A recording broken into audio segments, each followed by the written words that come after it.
तुम शतरंज का चाल खेलोगे तो खेसारी लाल यादव तुमसे भी आगे है। क्या बोला तूने?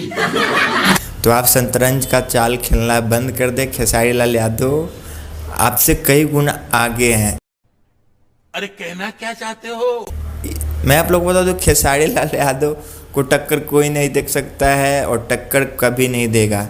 पवन सिंह का एक सॉन्ग आया था जो कि सॉन्ग का नाम है झमकौला से हुई, जो कि मैंने उस पर एक वीडियो बनाया था।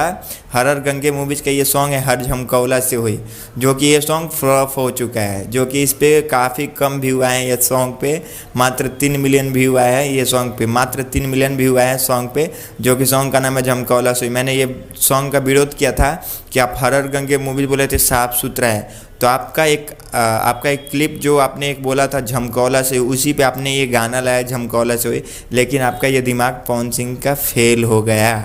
साफ तौर पे पवन सिंह का ये दिमाग फेल हो गया, जो कि काफ़ी कम व्यू मिले हैं। ये गाना फ्लॉप हो गया। मैंने वीडियो बनाया था भैया कि आप ये गाना गलत लाए हैं और अच्छा गाना नहीं लाए हैं। आप बोले कि फिल्म साफ़ सुथरा है हर हर गंगे, तो गाना भी अच्छा लगे ना, तो आपने लाया था गाना का नाम झमकौला से हुई। इसलिए तो आप झमकाते बैठिए, घर पे बैठिए और आप झमकाते बैठिए, आपका गाना ये फ्लॉप हो गया है। मिलते हैं अगले टॉपिक के साथ, तब तक के लिए धन्यवाद, बाय।